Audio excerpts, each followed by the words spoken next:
Бекмамат Осмонов атындагы Жалал-Абад мамлекеттик университети, Жалал-Абад колледжи. Дисциплина: математиканын башталгыч курсунун негиздери жана математиканы окутуу методикасы.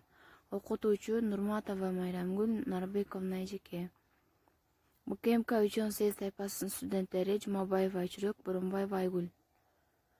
8 практикалык сабак. Өз алдынча сабактын темасы: мугалим менен окуучунун өз ара аракети.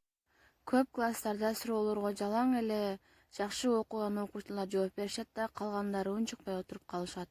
Окуучу класс алдында тартынбай жооп бериш үчүн эң биринчи орунда мугалимге жана өзүнө ишениши зарыл. Окуучулар өз пикирлерин тартынбай айтыш үчүн мугалим төмөндөгү ыкмаларды колдонсо болот. Мисалы, окуучу өз оюн айтып бүткөндөн соң ага «азаматсың, жакшы» деп ыраазычылык билдирип турушу шарт. Менимче, сен туура эмес айттың деген сөздү эч качан окуучуга айтпаш керек. Себеби окуучу ошол сөздү уккандан соң маанайы түшөт. Сабакка болгон кызыгуусу дагы жоголот. Келгиле балдар, ушул ойду силер да колдойсуңарбы деп окуучулар менен биргеликте талкуу жаратуу шарт. А эгерде ошол талкууланган ой окуучулардын бардыгына туура эмес түшүнүк берсе же окуучулар түшүнбөсө, анда мугалим өз оюн кеңири айтып, окуучуларга түшүндүрүп бериши шарт. Ошондо гана окуучулар ошол окуучунун айткан оюн кеңири түшүнүп алышат.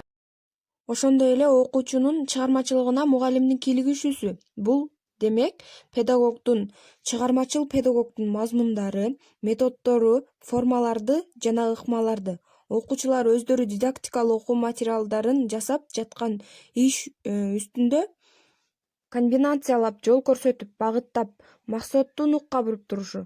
Мында окуучуларга эмненин негизиндеги эмне экендигин көрсөтүү керек. Мына алар: кызыгуу, ойлоп табуу, кесипкөйлүүлүк, чеберчилик, өз алдынча алуулук. Мына ушуларды көрө билиши керек мугалим. Окуучуларды окутууда жана тарбиялоодо мына ушул шартты жакшы түшүнүп алуу керек. Демек, бул педагог үчүн эң керектүү принцип болуп саналат. Анткени окуучунун чыгармачылыгындагы эң зарыл нерсени көрбөй билбей туруп, окуучуну ага сүрөө, эстетикалык, моралдык көз карашын калыптандыруу мүмкүн эмес. Окуучу ар дайым чоңдордун, мисалы, ата-энеси, мугалими, туугандары, чоң атасы жана башка чоңдордун эмоциалдык колдоосуна ар дайым муктаж болуп турат. Андай болбогон күндө балада кызыгуу жоголот. Эгер ошол колдоону мугалимден тапса, бала үчүн эң мыкты ийгилик болуп саналат. Биздин кайтарым байланышыбыз аягына жетти. Саламатта калыңыз.